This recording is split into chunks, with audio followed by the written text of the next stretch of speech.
Yes, we are finally here reviewing Shogun, one of the most amazing, I hope you can hear me, one of the most amazing Japanese period pieces. This series is freaking awesome. Just in case you can't hear me, I'm going to take off the armor. And took forever to set that up. Don't take off the armor. Yeah, I know, right? This deserves me busting out the old school armor. I don't think I've worn this since, well, shit, I don't know. When I reviewed Shogun, I'm surprised it still fits. But it is badass, just as badass as this series. Now, we have just now caught up to only episode 5. So you guys are on episode, 8 or 9, you're about to finish. So this is going to be our first 5-episode review, the first half of the season, and then coming next week is the conclusion, which will give you our conclusion. But as you can tell, I'm already glowing about this. This is I don't know why I didn't see this sooner. Jay turned this on to me, and he was like, "You need to see this." It is a 10 out of 10. He said he heard that it's like Game of Thrones just in Japan is what he was hearing. Though he told me there was only 4 episodes, so I was like, okay, I'll just wait until it's done. And then 4 episodes roll by, and there's the 5th episode. Son of a bitch! I should have looked it up myself. So 10 episodes, and I'm so happy that there's 10 episodes. There's a lot of shit to cover, and I guess I'll start by saying that. This is a masterpiece, guys. The actors, they are perfect. The performances are superb. The locations are absolutely stunning and beautiful. The authenticity, the costumes, the battles, the look and feel of it. All of the action scenes, they're all earned. It's not just, battle for battle's sake. This is a very clearly character-focused series. And when you focus on the characters and you have this really fascinating political intrigue with the character of Toranaga, who master performance by this actor here. He is basically being surrounded by rabid dogs. His power's waning. And they're on this council of other assholes, and if not for the fortuitous landing of the John character, Blackthorn, and he is able to then sort of use him as a pawn. But what's great is Blackthorn is not quite such of a pushover. He is bullish. He's clever. He has a mind of his own. He's outspoken, almost against his good, almost at times where you shouldn't. But I think it actually earns him respect in the land of Japan. Yeah. And just these 3, I would call them 3 main focuses: John, Toranaga, and a third amazing character, Mariko. And she personifies, I think they even call it the 8-fold fence that the Japanese culture is known for doing, and kind of hiding their true intentions and a lot of subterfuge. But when she breaks and when she shows herself and vulnerable side, it's amazing. And the battle scenes, the naval stuff that they have here. There's a blockade. I was blown away, and this is true television. I guess we saw this on Hulu. This is probably the best thing on Hulu, just straight up. Yes. So far. So as you can tell, I think it's a masterpiece. And if you haven't seen it already, like us, let this finally be the push that you need. I don't care if you have to subscribe to Hulu. Just subscribe, watch it, then cancel it, because that's how much I like it. Get that free trial. Get that, there's a free trial. Yeah. Got to be a free trial. Watch them all. Honestly, this is worth binging if you want over the weekend. For sure. This is, And granted, we have just only seen the first 5 episodes. Yeah. So I am going to let you guys speak. Tell it. Did you see it the same way I did? Yes, I did. This is a great one to start off with. And again, like Game of Thrones has me worried. I hope this sticks to landing. we've only gone to 5, but I'm loving everything about this. The political intrigue, the tense stuff that's going on between the factions, the power plays, like this. I forgot what his name was. Well, the good thing is the book is written. Yari, you talk about the the guy's doing all shady stuff, trying to play both sides, but everyone knows what's going on. But I like his character. Yes, that guy. I like his character. It's like he's cool trying. Yes, very he's cool a fucking asshole. He is, but yet he's like asshole. our lovable asshole. Yeah. But he is a fucking piece of shit. Yeah. But is he? I don't know. He keeps going back and forth. So His fascinating allegiance changes with the Yeah, wind. that's what I really love. All these characters so far, but loving it. Yeah, I don't think you really have to worry too much because the end of this is written. It's been written for a long time, so it's like it's not going to be. You have the book? Have you read the book? I have read the book, yeah. Right. And so there's not going to be two dudes inventing an ending, and I don't.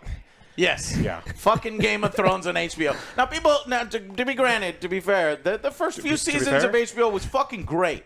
I was saying to be fair before. Joe. Yeah, but you're saying just to be fair to defend. To TV. be fair, I do it to defend the transaction. Sid, Joe, I'm the one with the sword right now. To be fair, the first few seasons of Game of Thrones was fucking excellent. We're talking 10s out of 10, 9s and stuff.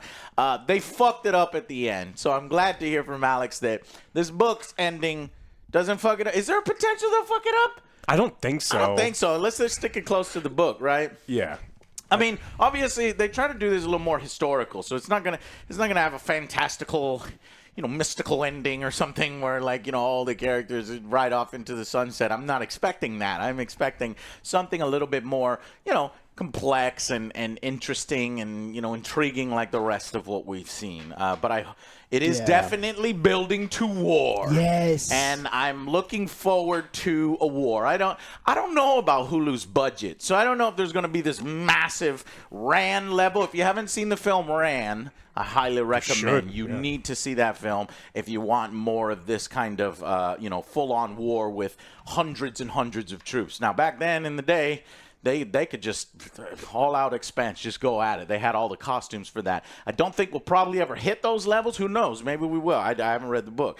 But what I've seen here is interesting. I've actually watched a little bit more episodes than The Boys, and there's a good thing. Some You're payoffs. like, I want to keep watching. Yes, for what I've seen. And I want to keep watching, too. I've only seen up to 7. Okay. So, no, maybe 8. So anyways, but we're only going to cover the first 5. So at mid-season, I'm just going to come out and say it. My final rating for mid-season is just the first 5 episodes, 10 out of 10.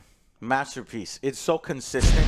Now, yeah, some episodes don't have all the sword play and the fucking, but that's okay. Action, but that's okay. Because of the story. Because of the story. The interesting characters. Everybody's doing their job. Nobody feels out of place. Everybody is, killing it. And I'm not just talking in front of the camera. I'm talking behind the camera, too. Really interesting shots, cinematography, the music. I feel transported into medieval Japan, and that alone already had me because I love this time period of Shogun, Total War, and all those games. So I'm giving it a 10 out of 10 for the first 5 episodes, and I'm really hoping that the last 5 can nail it. What did you guys think? Yeah, I'm between 9 and 10. I'm not really finding any faults. I'm enjoying everything. There's no story that I'm dreading. Following. Right, like a subplot. A subplot. It's I don't really... Yeah. All of them are still pretty good. So, yeah, I could see 10. I'm going to go with 10, too, for these 5 so far. Yeah, when scenes change in this show, there's not a drop in quality the way that we get in so many... everything has to have... nowadays 5 different storylines concurrent, and then the 3 of them are disappointing and you're just waiting to get back to it. You're not that way. Everything is so connected and tight, and I think they're doing a really great job. From what I remember, I read the book a long time ago. I gotta say, I love the actor that plays Blackthorn. Oh, he's so good. His voice, so unique. I just love listening to him speak. I don't know if he's doing that on purpose or if this is just the way the man speaks to his wife at night and the Japanese lady when she he has gets a sick ass name though. Bath. What is his sick ass name? Cosmo Jarvis. Goddamn, man, the guy's got it all. Sounds like an AI name. Right? Yeah. All right. He gets to romance the ladies there in Japan, Joe. I know you wanted to do a little of that when you visited Japan. Well, ladies don't how's like your game compared to John? I don't stand out like when Alex is there. I'm like average, and everyone thinks I'm. When I'm walking on the streets, they're running away in terror. Yeah, because he's like 7 feet tall. Very tall. Now he's very tall. But I think it's absolutely excellent television. I think you need to be watching it. So it's TV at its highest level. I'm not even waving. That's not in my mind that this could be a 9 so far. Like, this is super, super enjoyable television. I have not seen I think there was one that was done in the 70s or 80s or something. I've not seen that version, but this has been a TV series before. I would think this one's probably better with the benefit of the technology that we have these days and the money it looks like they put in here. I don't know. I mean, it's like, if money could be redirected to projects like these, that makes me happy rather than what we've seen, come out from Amazon and some of these other places. So just because it's on Hulu, actually, I think Hulu put it on, or Disney put it on Disney Plus. So, like, you can see it if, like, it's like Disney Cross Hulu or something. They should. Yeah. This should come out a lot more. It's actually even on YouTube TV, because I have a YouTube TV subscription, and you can watch it there. But here's the thing. Yeah, there's too many fucking subscriptions. I got to tell you, it's so fucking annoying. Yes. The fucking ads ruin this shit. We had to watch this with ads. And I would do whatever I can when you do the trial or whatever. Or, for me, it's worth $15 to watch this series without ads, and then, like I said, cancel it afterwards. Disney Plus is doing this stupid thing where I have a yearly subscription, and I can't just simply press the upgrade button, because I was like, you know what, I'm enjoying this so much, I don't want no fucking ads. I want to watch it without ads, but I couldn't even upgrade. It's like antiquated, so then I have to like cancel my subscription and then re-get one, and I have to go with Disney Plus, no ads, Hulu, no ads, but ESPN with ads, even though I'm paying the premium price. I hate this shit. I fucking hate this shit. We have too many subscription services. We need to consolidate them. So maybe eventually Disney and Hulu will combine and just have one, so I don't have to have all these weird bullshit. Because my Hulu is through Spotify, and then I've got Disney Plus through, and then an inactive it gets confusing, Hulu with an ESPN that I'm not paying for. None of it. Anyways, don't let that detract from this very awesome series. So let's go ahead and go into the individual breakdowns. And there were so many of you that were like, watch the series, watch like every video. Like the recent Cyberpunk tabletop video I put on. Yeah. Watch Shogun. It's like 3 or 4 comments. So we have finally watched Shogun. We're slowly catching up to where you're at, and we cannot wait for the conclusion. But these first 5 were great. So going into the spoiler section now. So if you haven't seen it, definitely go watch it. Stop watching now. Okay.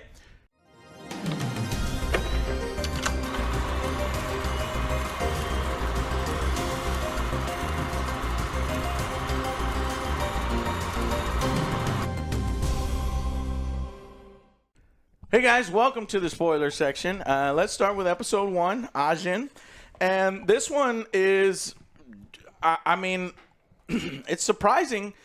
This is directed by Jonathan Van Toleken and written by Raquel Kondo and Justin Marks. And chapter 1, Ajin, or Anjin, which is the name of a foreigner, right, in the Japanese land. And so basically, the Taiko recently died, leaving the rule split amongst 5 equal daimyo. And they act as basically regents. And you can tell that one guy is very highly respected, but the others are jealous of him. And that is our character, Toranaga. And he has a general, I guess, that's on his side. I'm going to butcher all these. Kashigi Yabushige. Who is, this guy who his allegiance is. You don't know. Yeah. He's like an asshole, but he's like, he pledges allegiance to our Lord. Maybe back in the day, he fucking helped him and saved him. But yet, he can see the political, tides are turning against him. and it's like 4-1, so he doesn't really want to be on the losing side, but yet he's still, so I love all that stuff. So we get a bit of that. And then eventually Alex takeover, John shows up. How does he actually get to Japan here? They take the Spanish and Portuguese secret route. And so the English really don't have access to trade in that area, and so they've been trying to sneak their way to that side of the world. Didn't exactly know the path, and they kind of stumbled in it. And he kind of sort of knew the way, but they plundered all the way through Southeast Asia and up into Asia, and did some pretty horrible things to get there. Yeah, and that's all in their record, and this record will pop up later on in this book. They claim that they are merchants, but really they have been merchants doing some killing. Yeah. And crash land, basically maroon. The captain is fucking kills himself, shoots himself in the head, and he's like, no, but don't do this. I know it's like, we're so close. We're right around here. And he washes ashore. That's how he gets there, and he comes onto the property of Yabushige under the command of the regent of Toranaga. And so, man, everybody is intrigued by this foreigner and his ship, his crew, and it's just interesting to see like the Japanese are screaming at him, and they're scared. And here's the thing: is I'm so glad that this is not in English. This is all in Japanese. Surprisingly, shockingly, we are on the island of Japan, because I had a friend of mine complain, is there an English version so I don't have to read? And I was like,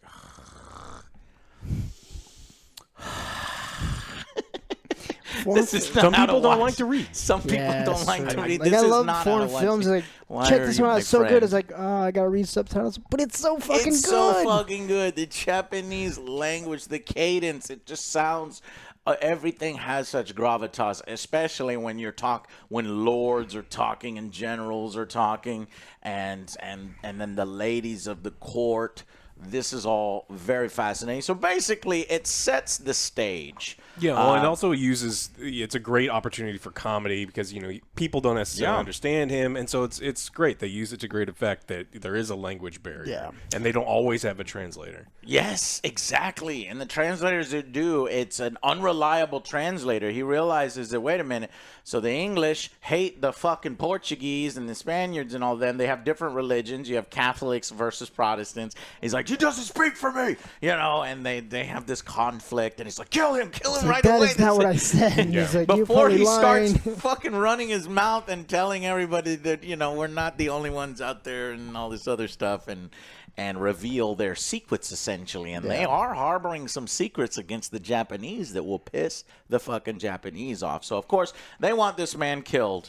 But I think we're starting to get into other episodes, but eventually he's taken to Osaka Castle, where he meets Toranaga and the Lady Mariko. Just love it. This is like setting up the world and the politics. Yeah. I know it's difficult to, start out with, and it's like, could it get better from here? Should I give it a lower rating if it does get better? But I don't think it like that. I'm giving this a 10 out of 10 right out of the gate for chapter 1, just for how intriguing it was. And I was like, yeah. Because remember, we watched the first episode. I was like, let's see if it's worth it, watching 8-10 hours of content and doing a review on. After we saw that first one, we were like, yep, let's go. So 10 out of 10 for me. What about y'all? Yeah, I'm going to go with the 10 again. I loved everything. Great setup, great scenes. I love the scene where the guy disrespected the main. I'm going to butcher the names too. Well, he disrespected him. He's like, all right, well, now you got to kill yourself and kill your firstborn. And your baby. He speaks up. Yeah. I'm like, holy That's shit. That's some fucked up shit. I'm like, wait a minute. Japanese, come on. The babies didn't do nothing. Why they got to kill the fucking kid? You got to end your line. Yeah. End the line? That's some fucked up shit, well, man. all you had to do was literally nothing. Literally and your baby, shut your fucking mouth. And your baby didn't have to die, but you open your stupid fucking mouth. How dare you insult our Lord? Yeah, like, the scenes like that, I'm like, holy shit. They hand the poor woman 3 episodes later a big box, and then the tiny little box. Like, these are remains of this little baby coffin. It's like, oh. Yeah, it makes me hate a lot of these characters up in the front and question the way they do things. And I guess maybe that's a part of it. You're just kind of seeing it from Black, Thorne's point of view, and then you're seeing it from the Japanese point of view. It's like, fuck your culture. No, fuck your culture. It's like, this is the way it is. You got to respect it. Exactly. So, really, really interesting stuff. Alex? Yeah. Oh, you're 10 out of 10? All the way through. Oh, yeah, boy. Now we go into episode 2, chapter 2, Servants of Two Masters. Let's see if I can remember that. So we get this is the translation scene between the English, and they bring in a religious, I think, Catholic here to translate for him. So he's not quite sure. Are you going to translate? This is the most important scene. He's in front of the Lord. He needs to make his case, and yet he's ham-fisted with this fucking guy. He doesn't know if he's going to translate. But the priest is like, no, I'm a translator. I'm going to do my job. And frankly, he does. So. Well, he has to. He knows he has to because he knows that Mariko's there and she's going to tell him. Oh, I love that. Yeah. That's right. And so and there's that whole subplot of Mariko getting so much more attention and power because of her ability to translate. And she is also religious herself. So there's inner conflict. Wait, she's a Catholic, but he hates Catholics. Is she going to reliably translate or conspire? Go ahead. Yeah, absolutely. I mean, so there's no doubt in my mind that the priest absolutely just mistranslates 100% if she's not there, which is exactly why she was asked to be there. And he's like, okay, this is an opportunity to... Good. Great stuff. And then we see Mariko's husband. There's a scene where, she's just having fun with her son in there, and he comes in, he's like, you guys are laughing like... Giggling like girls. You're a lady of the court. I'm like, man, what the fuck? Who let you out of the house? He's like, well, I had to go to the meeting. He's like, why? Why do you... Yeah. Like, that's right. And then the official shows up, and he's like, okay, I'm ready. And he's like, not you. He's like, my wife? So I was like, oh, she gonna get beat later or something. I thought, he's an abuse. He's a dick. I'm not sure if he's abusive. Well, he already is abusive, but I don't know if he hits her and shit. But I don't know. This character here is also fascinating because although he's a fucking dick to his wife, this guy's a badass. He can fight. Later on, holy shit, he has one of the best fucking fight scenes in the entire series so far. So, really good setup. She's like, so it's like, uh-oh, she hates her husband. Got hot John Blackthorne showing up on the scene here. And am I getting his name right? Blackthorne. Yeah, got his name right. And so, anyways. That's the only one I could get right. So we have that interpreter scene, which was great. And really, Toranaga is just genius. He uses the barbarian to kind of sow division between the Christian and the non-Christian lords, because in Japan at the time, surprisingly, the Christians have managed to spread the religion to some of the people. Yeah, it was good money. Even up to the lords. Exactly. One of the lords is legit believer. One of the lords is more of a corrupt money guy where he's just doing his thing. One of the lords is just an old school dick, and he just wants to take power. And then there's another old man kind of guy, and they're all have their own fucking plans. Exactly. So, anyways, eventually Toranaga smartly feigns like he doesn't give a shit, and he puts the guy in jail. And so he's like, what have I done? Have I offended you? He doesn't think that the translation went correct because he's put in jail. And we get a great scene. There's an actor. I forget this actor's name. I recognize him from somewhere. But we get a priest who essentially kind of explains this Franciscan friar who explains like the political situation that's been going on here, kind of highlights that the Portuguese black ship has been taking profits from the silk trade back to Europe using a secret military base in Macau, guarded by Ronin, Japanese Ronin, who have converted to the Catholicism. And this piece of information, very useful. So he's going to use this in the future. So, and they want to keep the secret. And and so he has a scene where he tells him about the base. He's like, and again, translation problems here. He's like drawing and doing all that good stuff. And then this is also the episode with the assassin attack. Somebody want to tell us about the assassin? She killed everybody. Everybody. She just walks through the house and just like, you're dead, you're dead, you're dead, you're dead. Yeah, and she worked in the somebody stop her. Well, she'd worked in the house for years and years and years, and so at People first have their guard down. Well, they see her and you're like, oh, you're supposed to be here, and then stab through the face, and then she just keeps stabbing everybody. Years. I was like, God damn it, where are all the fucking guards at? Get this bitch killed. And so, but everybody, once they eventually get her fucking killed, they realize that the target wasn't the Lord. They thought the Lord was about to be killed, but he actually swapped rooms with John. And so all the shit that he's been saying that they think, is this guy telling the truth? Is he fucking lying to us? Have essentially been confirmed because the assassination. Yeah. Woo! I loved it. It's fantastic. All right, let's go ahead and get a rating for this episode. 10s. Yes, sir. I mean, what can there you we say? Go, just like I said, 10 all the. I mean, like this is so consistent. I don't. Nothing I don't dipped. Like there's not because sometimes you're watching even a good show and you're like, I didn't quite care for that. Like this, most of the character motivations make absolute sense. You're like, this is how things are going to work, and it's just super well acted and super well presented. So I didn't get any in the first 5 episodes any dips at all in quality. Nope. We are on a roll, guys. So, and I actually think, I'll just spoil it right now, I actually think episode 3 goes even higher. We don't have a higher, but it goes higher. It goes fucking harder. This episode is called Tomorrow is Tomorrow. And this is the episode where it's such a clever ruse to get... Okay, so how do I set this up? There's a... the wife of the previous leader who passed away. Some are saying, "Oh, she's held hostage with Lord Tornaga." It's too dangerous no, it's not. But at that point, they're like, "We need her back," and so they use that opportunity after the assassination to transport her. But our very, very smart and intelligent Lord, who is known for his trickery apparently in the past, comes up with a plan. He's a magician. Yeah. He's a magician. He makes a woman He's disappear. 11. They got to have this little Japanese box that they transport the ladies in. You're not supposed to look at them, and they shut the box.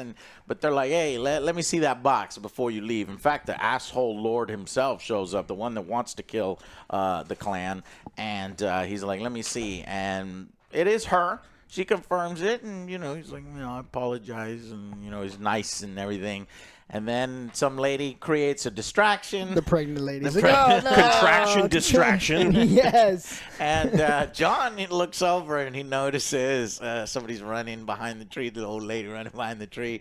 And then he sees the Lord in her dress, in the thing. And I was like, oh, this is so cool. So this is the way that they're going to get. Oh, because I had previously described how the Lord went to the main castle. And it's almost a death sentence. It's like he's not coming back, right? Well, they find a way to get him out. This is how to get him out here. Okay, so they transport. They're walking out, but then the gate guards, who have nothing to do with any of this shit, have to do another inspection. Double this check. Is policy. But luckily, our character, John Blackthorne, rises to the occasion and kind of uses his guile and his... foreigner awkwardness to, hey, back where I'm from, you don't do this to ladies. Treat a lady with respect. Well, they have no idea what he's saying. He's just like... That's why he's purposefully being loud, just making a fucking scene. And he takes advantage of the fact that the Japanese have all these proper ways of acting and honor and listening to the Lord and orders and hierarchy. And so because he's creating such a ruckus and because the previous leader, General Josen, already approved this under his Lord, Josen comes back. He's like, what the hell is going on over here? What's all this commotion? And he's just like, I already approved. Let him go through. And that was this close. Because they were about to discover, and had they discovered him in there, they would have killed everyone. So just a great tense scene. They know how to build that tension. They know how to pay it off. I was satisfied with that for this episode, but it just goes up and up from here. Back to that scene, I really liked it too, because no one knew. Oh yeah, no one knew. Not a single person. Because only John says like, "Oh, did you know about this?" Husband. He's like, "No one told me." Yeah. So he had not seen that, it was like everyone's fucking dead. It was like, holy shit. It was just that was a gambit that did not pull off. And see, this is going to ingratiate him to the Lord. Yes. All this stuff that he does here is going to further earn trust. Yeah. So we go on the journey, and we get attacked on the journey. And this is a great scene. Like, they're talking, somebody gets hit in the fucking neck, and they take cover. And it turns out to be one of the Christian Lord, the asshole that just does it for money, I think. And he's just trying to kill him and take it out. And they fight back. And these are 3 different factions in there, because you have the rival Lord. You have Lord what is it? I keep forgetting his name. Why does it keep falling out of my brain? Toranaga.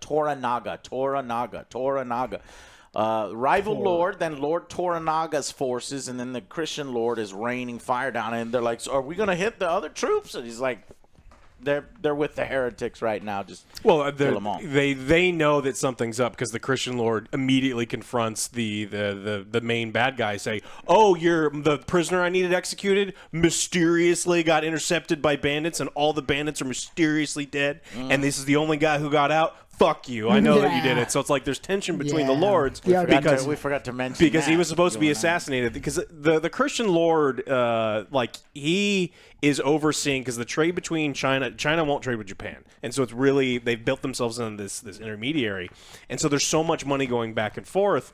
And so, like, this guy's entire house is built up on this trade system. Yep. And so the Lord's finding out that the Portuguese have pretty much infiltrated the Japanese, would end everything. Yeah. And he would just get cut down. And so it's like, it's really important for this guy to have killed John.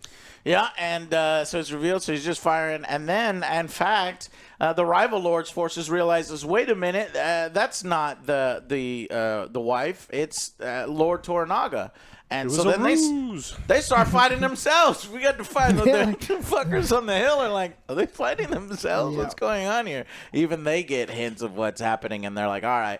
Eventually, though, our badass motherfucking asshole husband is an amazing fighter and is able to take out quite a bit. And in fact, Mariko actually knows how to fight too. She's been training, and when she realizes that her lord's in danger, she jumps to the offense. And same with John. So it's just great attack scene, really wonderful. And then it goes to, or tension filled. And then the lords see that they're probably going to escape, and they want to prepare a blockade so that you can't leave on a ship. And that's exactly what happens. The husband character decides to stay behind, and he just tells his lord to run, and he's like, I'll meet up with you later. And they fucking do so. And they get on the boats. And this is a crazy scene. I love this scene. It's like, John is like, we can't leave this man behind. He sees that it turns out the husband is able to fight, and he's like the last remaining soldier, and he's like fighting everybody desperately and moving towards the boats. And they're like, go get him. And he's like, nah. They filmed it. This is the only thing that if I'm going to point something out, it's like those boats were really close to the dock. Like, they could be shooting arrows in the boats and stuff too. But they wanted to show like how they could have probably saved him, but Yabushige is shaking his head no, and then everybody realizes, well, we can't put our lord at risk. Yeah. And in fact, the lord screams out the guy's name after he deals with the current people around him, and he immediately kneels. And it's just so fucking awesome. Yeah. And then he bows, and he's like, so he realizes, okay, I'm going to fucking die. And he's like, ah! He kills a shitload of people. Fucking takes a few of them. No, we don't. We technically, I was paying attention. He's still alive. I see him he's like fending off a few swords, and he goes in a house. So at least he's got him in the doorway. And I don't know how many fucking people he can kill. Well, I seen this amazing movie called Crazy Samurai 400 versus 1. He won. So there's a chance. Crazy Samurai? Yes. Okay. It's a great movie. Your Z movies? You should check it out. Nah. He's still alive. Anyway, so it's a fucking fantastic scene, which then goes into another fantastic scene. Motherfucking ships. They realize, the fucking thing is blockaded. We're fucked. Even though we got on the ship, and it just so happens, I forgot this too. Gosh damn it. there's just so much to cover, and we're trying to get through it all. I've got to go in like 15 minutes. But basically, he had previously saved, was it a Spaniard? Yeah. Rodriguez, the captain. I like him. And all these Japanese sailors, too. And that happens to be the boat that he boards, these Japanese sailors that John has built personal rapport with. So they have a bit of affinity towards him, at least listening to him is not just some asshole. Yeah. And he comes up with a plan because he's like, yeah, they'll kill us, but they won't kill the black ship, the Portuguese that they do trade with, because that ship has a bunch of fucking cannons on it. It's just gonna. They won't be able to sink it at all. Yeah. So they actually make a deal. They go aboard. They wheel and deal. Lord Toranaga decides to invest in the silk trade. Gives half the profits to the captain. He's pretty much forced to, And but the even more clever thing is he allows a church to be built in Edo, which is a huge city. And for these Catholics, they're like, this is great. Like, if we have a church in that city, do you realize it's a capital city? Yeah. We'll fucking spread our religion everywhere, and we'll get even more donations. Tithes. Yeah, 10%, motherfucker. And that's why they're super interested. And when he says something like "turn the lords against it," it's like, motherfucker, you're asking too much. But for the church, they're like, no, man, it's like, this is a good deal. And even the priest is like, that's bribery. But we will pray. We will pray on such an idea. And what it's so funny is they immediately deflate that because the guy who's speaking, the friar or the priest, is like, he agrees. Translation. Always fucking everything up. Anyway, so then they basically go on the boat. But, the one stipulation was the captain said that asshole has to stay behind. John said, I don't even know really why. You know why he's like, fuck that guy? He just spent the last 6 months murdering all their friends and burning their forts down, and he is against their religion. Because they found the documents that prove that, and in fact, they say, hey, before you leave, here are the documents. Don't trust this fucking asshole. Yeah, give them a reason to leave him behind. Yeah, basically. And they know if he's left behind, he's gonna die. He's like, look, I can't kill your vassal, but those guys will. So. Yeah. Okay. And sorry. See, I'm recalling because I watched these, as they were coming out, so it's a little difficult. All right. Now we're gonna go to. He comes up with an idea where he's left behind. He's like, fuck it. We're probably gonna die anyway in this port because we helped this lord escape. It is his ship, technically. It's lordship, yeah. We know John would be killed and executed. Everybody wants him dead. So he's like, I've got nothing to lose. So he goes up alongside it. And he's a pilot. He is the navigator on the previous ship. And cleverly is able to use the black ship's size and power and speed to just break through the blockade. But obviously the Portuguese captain is like, fuck that guy, crowd him out, we'll see if he can get out of it. And his intention is to kill John and to slam his ship into the rocks. But luckily, the Spaniard was at the helm. And Rodriguez did get lost out to sea. And because John is the guy, let's not leave anybody behind, and he saved his life, he returns the favor. Even the captain's like, push him in there. And he's like, he gives them the order to 5% more, and you can see he barely lets up a little bit. And he's like, he already had me. Yeah. It was a great scene. And so he gets out of it, and Toranaga gets to return to his ship. And motherfucking, we get another great scene where he resigns from the council. It's clever because, why? Because they need 5 signatures. Exactly. And so they're like, fuck. Well, if we do this procedure, we're going to need to find some asshole to replace this guy. And they're going to argue amongst themselves. It's got to be a lord. Yeah. It's a play for more time. Yeah. And Yabushige conspires against him, yet it's so weird because he's like, I need to go home and go to Yabushige and create a new regiment. And his son, yeah, it's his son. He's like, what are you doing? Like, this guy is conspiring against us. Why would we do that? And to train new regiments. And he's like, basically keep your friends close, but keep your enemies closer. And he's hoping that the loyalty will pay off in the end. Yeah. Well, he's got some plans. He's trusting he's going to do the most selfish thing possible, which is train up the regiment and keep everything for himself. But he's already accomplished his goal by training up the regiment, and so it's just like. So also he mentions to John that he has the documents to prove that he's been a pirate and doing some fucked up shit. But because he's helped him, he's like, it's going to take a very long time to translate these documents. So, and he makes him Hatamoto. This was a cool scene, and it's still not over. They have this charming teaching the Lord how to dive scene where he's like makes him dive and over. Exactly. We never know who won. It's got to be John. Because they're like, don't let the Lord win. He doesn't like that. He's like, I don't intend Well, the Lord was wearing a lot of clothes, but John had been diving for like an hour and a half, so maybe he was too tired. That was a terrible dive, though, by the Lord. It looked more like a belly flop. You taught me wrong. It's like, you did it wrong. You taught me wrong. Off with his head. 10 out of 10, man. Yep. This one I liked even better than last one. So, what do you think, Alex? Yeah. 10. Okay, so number 4, the eightfold fence. I got to go a little faster now. Tell me what really happened in 4 and 5. Oh shit! So we get to the fishing village, and he's like, I want to see my men. He made a deal. He's like, you're gonna make me this thing. I'll train your soldiers, even though it's clear that he doesn't have any military training. But I want my ship and I want my men. And so the Lord's like, yeah, I'll give you whatever you want. But this is a Lord who knows what he's doing, and he knows that John is just a pawn. Yes.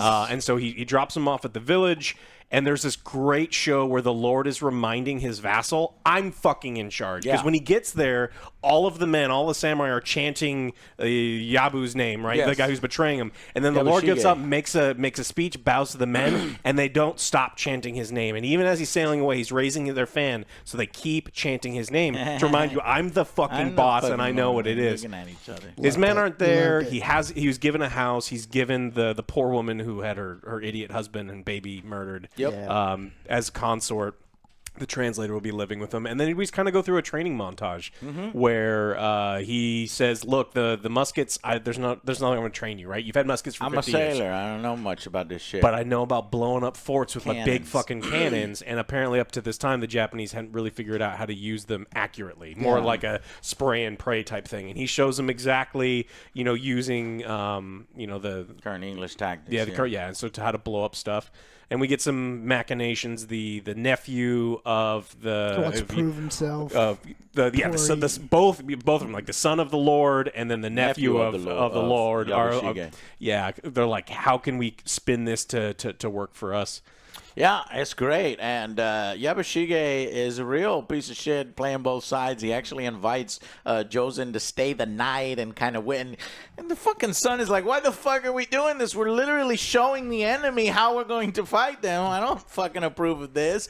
But they're like, shut up, kid. You're nobody, and they disrespect him, and he's like, motherfucker.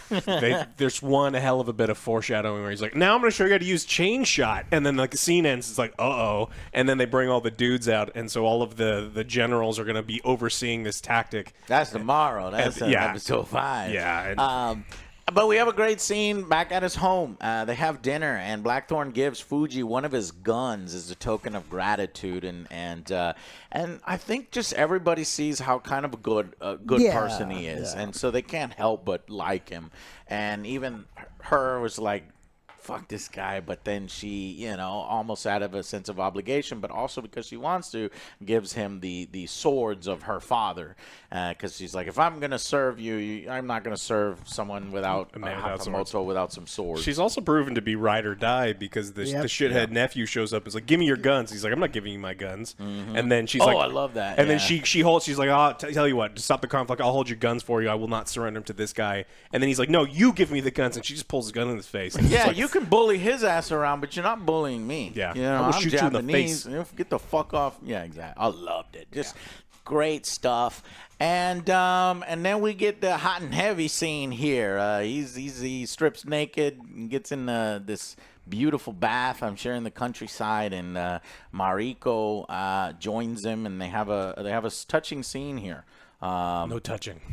well, no touching, but the bath scene. And he says you can almost, he kind of reminisce about taking her to where he's on a date. On a date. It's great, man. This is how you get them all hot and heavy. You can almost forget yourself. Introduce them to the queen. Yeah. Yeah, I mean, damn, you're going to drop panties quick. If you're going to make shit up, like, swing for the fences, right? He goes, you can almost forget yourself and all your troubles and your past and all the ways life seems to leave you wrecked. It'll all just disappear. And then she goes, and then you are free. And so it's like perfect. Yeah. And so he goes to bed, but she comes in and I think I like how she claims that later on she claims that she hired a courtesan to come in and spend the night because she is a lady. Well, there's also paper thin walls. Like they know someone's fucking in the room, and you can't be like, wait, who's in there? Yeah. So he has sex with Mariko and they have a moment here, and then the most shocking. It wasn't the next episode. It's this episode. The next morning, Nagakado, which is the son, takes matters into his own hands. And they're like, all right, go ahead with the demonstration. And something's wrong. And he's like, clear the area. And then he runs off. And then he puts his horse. He's like, this is an affront to my father. And I'm taking charge. And like, what the fuck are you doing? He's like, stop it. And it's like, and then he's like, fire. And holy shit, people are ripped to pieces. Turns all of them into ground beef. Fucking horses just everywhere. It was fucking amazing. And shocking. And then the episode ends. And it's like, damn, that's a good setup. All right, got to rush through this last one here. So, Chapter 5, Broken with the Fist. So, 10 out of 10, obviously. Yep. I don't know if we gave that rating. But Chapter 5 here, Broken to the Fist. Toranaga returns with his army, learning that Nagakado killed Jozen, and he's pissed. Takes away. Well, I don't know if he's pissed, but he has to do something about this. So he takes away the cannon regiment and gives it to Omi. So and there's also this plot line where they needed to find a spy. This is episode 6, though. This is episode 6? I think you're talking about... this is episode 5. Chapter 5, Broken to the Fist. Okay. They died at the end of episode 4, and then episode 5 comes in, and this is where you guys watched episode 5, right? Or did we end at 4? We ended at 4. We ended at 4. I guess we ended at 4. We ended at 4. I have seen 5. Okay, So we'll stop right there, guys, so that we can catch them up on the next one. We'll do the rest of the episodes. So as you can see, 10 out of 10s across the board. Fucking great. You need to watch this series. It is so Started fucking if good. you haven't already. Yep. Thank you guys so much for watching, and we cannot wait for the resolution because if you like that so far, guys, just you wait until the next episode. Oh, I know what happens at the end. Oh, this guy knows what happens. I don't. It's been a while, though. Maybe. Oh, I still remember how they die. Okay. Who dies? Spoiler, someone dies. Okay. What? All right, we'll see you guys on the next Angry Joe Show. Bye, everybody.